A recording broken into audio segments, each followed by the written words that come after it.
E aí, meus amigos, mais um vídeo aqui dentro do Energy Channel, recebendo lá o João Souza da Icore, direto lá da Icore. João, seja bem-vindo mais um dia aqui na Energy Channel e fala pra gente o que que você está trazendo de novidade hoje. Pronto, a novidade não é de hoje, né? A novidade é de sexta-feira, dia 17 de outubro agora, né? Saiu mais uma norma técnica brasileira, uma NBR, né?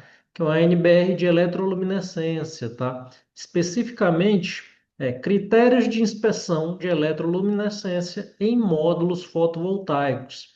A BNT NBR 17258. Legal. Então, basicamente, o que é que faz essa NBR? Ela estabelece critérios de aceitação baseado em um ensaio de eletroluminescência para você aceitar ou não um módulo fotovoltaico. Tá, então dá um passo atrás, explica para quem está chegando. Esse teste, ele normalmente ele é feito pelos fabricantes, ele é feito ele é quando você recebe um certificado daquele módulo. Isso é feito por amostragem. Como exatamente funciona hoje em dia para você fazer esse teste, né? Quem normalmente faz isso? É o próprio fabricante? Pronto, vamos lá. Eu acho que a gente tem que dar dois, três passos atrás, né? Se a gente for olhar lá nas IECs, de qualidade, né? E a série IEC 61215, você vai ver que o teste de eletroluminescência, ele está lá, tá? Ele não é um dos 21 critérios de qualidade, mas ele está lá. Por exemplo, antes de eu fazer aquele teste que determina a potência máxima do módulo, eu faço um ensaio de eletroluminescência primeiro, tá? Então, todos os laboratórios hoje acreditados pelo Inmetro, quando você recebe aquelas duas amostras, tem que fazer aquele teste de determinação da potência máxima. Todos os módulos que passam por aquele teste, eles primeiro fazem um flash test, perdão, o ensaio de eletroluminescência e depois o flash test, que é o que determina a potência máxima do módulo. Então, o ensaio de eletroluminescência, ele já faz parte, tá, daqueles ensaios, só que ele não tinha um critério quantitativo de aceitação. Eu vou chegar já lá, né? Aí você me perguntou, os fabricantes fazem isso? Cliente faz, né? Os fabricantes, eles fazem esses ensaios durante o processo de produção das células, tá? E fazem também esse ensaio durante o processo de produção dos módulos. É que tem fabricante que produz a própria célula e os módulos, e tem fabricante que produz só os módulos, já pegam as células prontas, né? Mas para quem fabrica célula, faz esse ensaio nas células e na hora da fabricação do módulo, o eletroluminescência também ele passa por esse ensaio, tá? É tipo um raio-x do módulo, tá? Não sei se vocês já devem ter visto, né? Quem é do ramo deve ter visto na internet umas fotos em preto e branco de módulo fotovoltaico. Aquela foto preto em branco, parece um raio-x do módulo, é uma imagem de eletroluminescência, E tá? dá E exatamente aí vai qual dado? mostrar, pois não? Qual é a informação que ele traz? Ele dá uma imagem em escala de cinza, Hum, né? Então é por isso que é preto e branco, não é à toa, né? Porque essa imagem é analisada em escala de cinza. uhum. Então, ela vai desde o preto até o branco, passando por várias escalas de cinza. Então, quanto mais claro, mais branquinho o módulo for, né, ele tem um desempenho melhor, tá? Ele aparenta ser melhor. Eu estou falando de uma avaliação subjetiva, tá? Então, como é que eu faço essa avaliação quantitativa? Você vai analisar a escala de cinza, e aí tem vários tipos de observações que você tem que olhar baseado nos defeitos. Então, por exemplo, em escala de cinza, eu quero olhar, por exemplo, o primeiro critério de inspeção, né? O primeiro critério de inspeção, ele vai avaliar exatamente a escala de cinza, a diferença de escala de cinza entre as células. Então, por exemplo, eu pego o módulo por inteiro.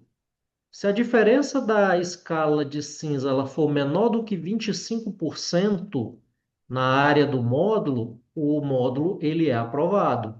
Ou seja, eu tenho várias células. Elas dificilmente vão ter a mesma cor, a mesma tonalidade de cinza. Mas eu tenho uma tabelinha graduando essa diferença de escala de cinza. Essa diferença entre a pior célula e a melhor célula, ela não pode dar maior do que 25%. Perdão, ela até pode dar maior do que 25%. Eu vou falar o critério completo, tá? De 25 para cima, se tiver uma diferença que não é maior do que 25%, o módulo é aprovado.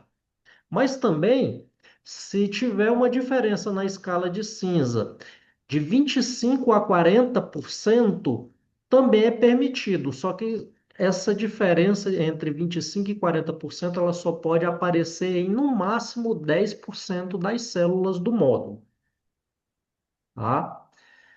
Então, é uma norma nova, eu não sei decorado todos os critérios, tá? Inclusive, eu tô com a cola aqui, tô com ela aberta, né? Então, é esse tipo de critério, né, de você quantificar, dar valores para o critério, se aprova ou não aprova, tantos por cento da escala de cinza, isso é uma inovação feita numa norma brasileira, tá? Para Uhum. quem acompanhou os nossos vídeos passados, a gente estava falando da 61215, que é qualidade de módulos, né? E básica, e eu falei, é uma tradução da IEC, então não tinha novidade nenhuma, tá?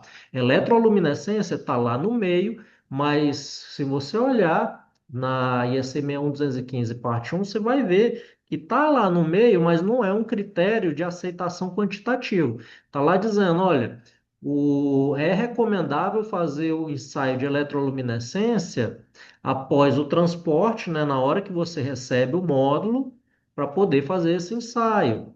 E antes e depois dos ensaios, para você ver a integridade, né, do módulo. Se você está recebendo um módulo que é digno de passar por um teste. Não adianta eu pegar um módulo com um monte de célula quebrada, e isso você consegue ver na imagem de eletroluminescência, que você pode descartar o módulo dali mesmo. Olha, o módulo ele não tá sem condições de fazer o teste. Ele chegou aqui, talvez tenha sofrido um acidente, alguma coisa. Ele não vai passar, não vai passar, mas pode ter acontecido alguma situação. Então, nem começa, né? Você Tá. visualmente já vê que ele não está em condições de ser testado. Ô, João, então assim, normalmente, só ver se eu captei seu pensamento. Então, bons fabricantes, eles fazem isso na linha de montagem. Se Fazem. detectado lá na linha de montagem que ele não passa, ele já é descartado lá, antes de ser embalado para ser enviado para o país, correto? Só que foi feita uma melhoria nesse teste de luminescência, que significa o quê? Que que não existia esse padrão de escala, de porcentagem, e agora aqui existe, correto? E aí, quando esse módulo chega aqui para o cliente ou para o distribuidor, é importante fazer também essa checagem para ver se o que chegou bem, correto? E aí, então, todas as fases de transportes, a gente tem que falar assim, ok, foi validado pelo teste de luminescência. É isso? Tá.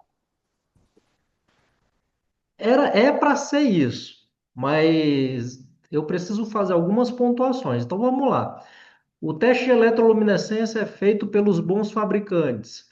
Sim, mas ele é feito também pelos maus fabricantes também. Uhum, Então, fazer o ensaio na linha de produção não necessariamente garante qualidade, não vai dizer se o que o fabricante é bom ou ruim, tá. né? Mas eles fazem.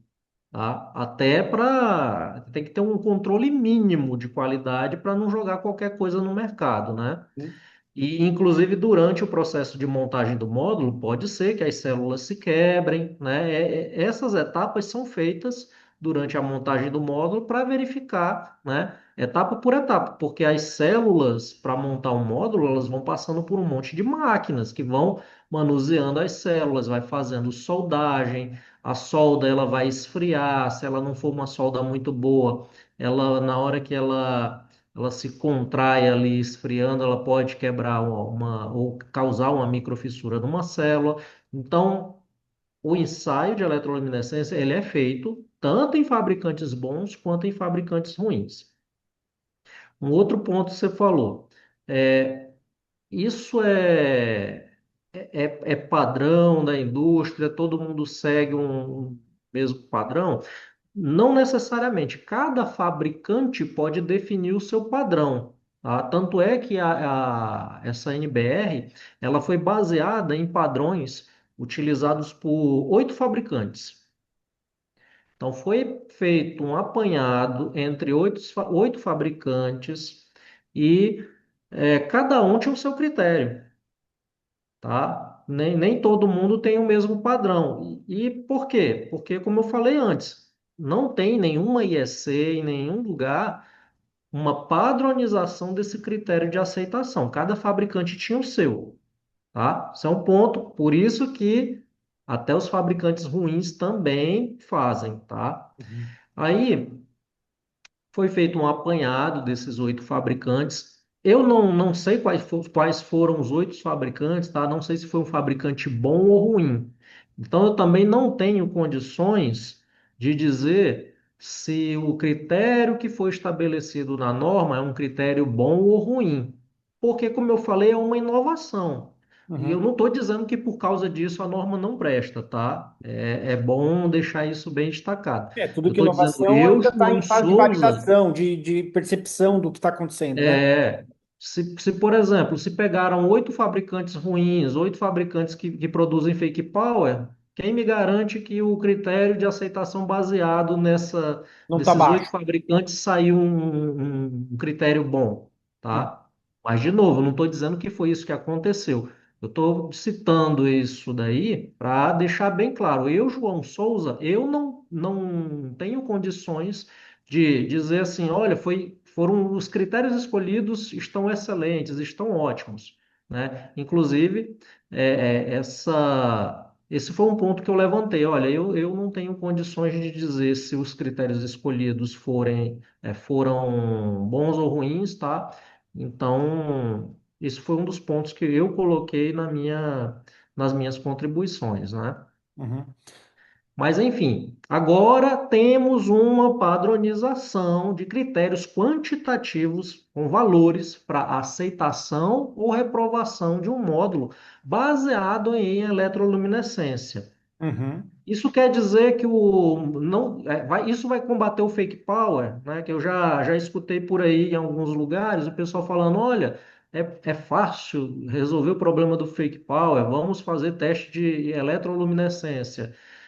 Não é dessa forma, tá? uhum, Ensaio de eletroluminescência não detecta fake power. Fake power é até bom deixar bem claro o que é fake power. É um módulo que tem uma etiqueta declarada uma potência e na verdade ele tem outra. Então, eu posso pegar, por exemplo, um módulo de 580, muito bom, só que o cara vai lá e etiqueta ele como um módulo de 600. Se você fizer um ensaio de eletroluminescência, vai ver que ele está todo perfeito, mas para um módulo de 580 está perfeito. Na hora que você faz o ensaio da determinação da potência, aí que você vai ver se ele é de 600 mesmo ou não. que aí é o E flash aí, test. se ele é o flash test, é a Tá. determinação da potência máxima. Então, eletroluminescência ele não detecta fake power, Uhum. tá? Ele detecta a Ele qualidade do módulo da célula, se não tem fissura, coisas que antecedem o fake power, correto? Isso. Você tem uma noção da potência do módulo? Você pode ter uma noção, mas bater o martelo não. né? Então, por exemplo, quando o módulo ele está cheio de células, todas, cada uma com uma cor diferente, você já olha assim, as células elas não estão seguindo um padrão de qualidade assim uniforme, né? Você pode Uhum, dizer assim, ó, tem células ruins misturadas com células boas. Ou pode ser que tenha células boas misturadas com células excepcionais. Ou você pode ter tudo por igual ali e é tudo célula ruim, né? Então, tem que ser tomado cuidado que o eletroluminescência, ele não bate o martelo, ele não dá a decisão final em relação à potência, mas ele ajuda, tá? Não só a potência, mas ele faz, como eu falei, tipo um raio-x, você olha microtrincas, até as próprias trincas mesmo, tá? Você vai olhar borda preta, você vai olhar pontos pretos. Essas nuances, você tem um indicativo, por exemplo, ponto preto pode ser uma solda fria, uhum, tá? Então, tem vários critérios de aceitação, né, nessa NBR e cada uma, né, tem a explicação, cada uma está associada a um tipo de defeito, a um tipo de situação, né? Pode ser que esteja acontecendo aquilo ou não, a imagem ela auxilia. E na norma brasileira, a inovação é que você definiu valores, quantidades para estabelecer se o módulo é aceito ou não. Aí, sim. beleza, o módulo foi aceito no ensaio de eletroluminescência. Eu não preciso mais fazer nada? Não, você faz lá os outros Os outros ensaios de ensaios. qualidade previstos na IEC 61215. Por quê? Eu consigo avaliar se o módulo ele vai durar 25 anos com um ensaio de eletroluminescência? Ele ajuda a ver. Se tiver módulos, células bastante diferentes ali uma da outra, algumas escuras, outras claras, aquele degradê gigantesco, né? Não tem Uhum. uma uniformidade. Você tem um indicativo ali, olha, as células, elas não estão desempenhando ali por igual, a chance de uma célula estar mais degradada do que outra é alta. Mas o ensaio de degradação, você tem alguns para fazer, tá? A ciclagem térmica, né? Esquenta, esfria o módulo. Você tem um ensaio de PID, que também, se você olhar na eletroluminescência, um módulo que não sofreu um PID, né? O efeito do PID. E o módulo o mesmo módulo, depois de ter sofrido o efeito PID, né? Degradação induzida pelo potencial, você consegue olhar na imagem o efeito da degradação induzida pelo potencial. Então é uma ferramenta, mas ele não vai dar a palavra final. Nem mesmo os ensaios da IAC. Como eu falei, são 21 testes. Não é um, nem dos 21 e nem esse de eletroluminescência sozinhos que vão dar um veredito, né? Então eles têm que ser usados em conjunto. Tá, então quer dizer, é mais um ponto positivo para o mercado brasileiro, vamos dizer assim. Mas Exatamente. ainda ainda tem muito que ainda evoluir para a gente controlar o mercado no bom sentido, né? Ou seja, qual que é a ideia? É tornar o mercado saudável. Então, tornar o mercado saudável, você quer que todos os competidores é, realizem um trabalho de igual para igual, né? Que não seja o que você falou. Quando o consumidor não tem nem ideia o que é o fake power, ele está comprando um módulo de 600 e, na verdade, ele está comprando um módulo de 570, 580 às vezes, né? Isso a gente sabe que aconteceu muito no Brasil, né? Então, toda a ferramenta será muito bem-vinda para criar mecanismos de defesa para o consumidor, para as empresas, para os distribuidores e para o próprio fabricante, porque eu acho que o maior beneficiado aqui, obviamente, é o consumidor, mas toda a cadeia ganha, né? Eu querendo fabricar um módulo com qualidade e sendo honesto naquilo que eu estou entregando, eu quero que sim, que tenha esses testes. Faz parte do jogo, né? É isso, né, João? O que a Sim. gente vai deixar aqui de recado hoje? Sim, tem um adicional também, né? Lembrando que publicar norma, ter norma não resolve o problema, tem que ter a fiscalização, né? Sim, exato. E aí eu vou citar um exemplo. Esse ensaio de eletroluminescência, ele é possível fazer também, por exemplo, grandes clientes, né? Geração centralizada, o cara já compra direto do fabricante milhares de módulos, né? Centenas de containers de módulos para poder fazer aquela geração centralizada, aquele mar de módulos. Esse tipo de cliente já é um cliente que em geral, ele faz esse ensaio de eletroluminescência no recebimento dos módulos. Perfeito. Então, chega os pallets de módulos lá, as caixas de módulos, eles pegam uma amostragem, é lógico, eles não fazem todos, eles pegam a amostragem de um módulo ou outro, de um container ou outro, e fazem esses ensaios em campo. Não é qualquer um que tem essa estrutura, tá? É cara, mas grandes players do mercado de geração centralizada, eles não podem se dar ao luxo de serem prejudicados, né, num fornecimento de módulos. Eles compram milhares de módulos, né? Não é 50, 30 módulos para colocar no telhado da casa. Então, esses grandes players, eles fazem isso, tá?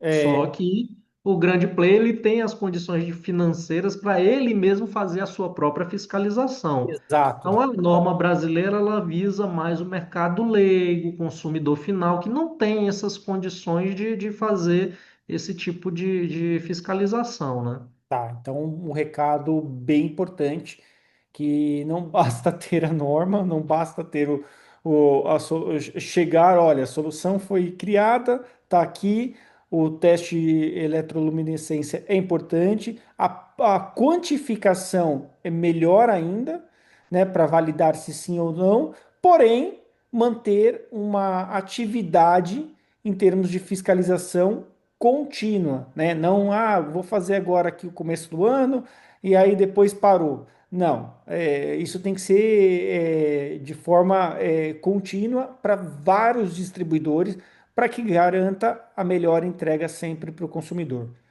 Correto, João? Correto. É isso aí. Então, maravilha. Então, hoje, pessoal, recebemos aqui João Souza da Icore. A Icore é uma distribuidora, para quem está chegando aqui nesse vídeo aqui, uma distribuidora de soluções fotovoltaicas e sempre muito, desde o seu começo, muito prestativa nesses quesitos de levar conhecimento para o público, né? E muito preocupada também com como que é entregar um produto de qualidade. O tempo todo a Icore pensou dessa forma. É isso, né, João? Isso aí. É o nosso papel, né? Explicar para o mercado como é que funcionam as coisas, como é que não funciona, explicar para o cliente final, né? E a gente sempre teve esse DNA, né, de disseminar conhecimento, né, para o mercado não ser enganado, né? A gente que fomos um dos primeiros que começamos a falar, denunciar essa questão de fake power, né? E aí, em sequência, são tomadas algumas medidas pelas instituições que têm essa função, né? A ABNT de normatizar, o Inmetro de fiscalizar, né? E é isso. Então, Perfeito. contem sempre com a gente. Então tá bom, meu amigo. Então, mais uma vez, um abraço para todo o time aí da Icore e nos falamos no próximo vídeo. Isso aí. Até mais. Valeu, tchau, pessoal.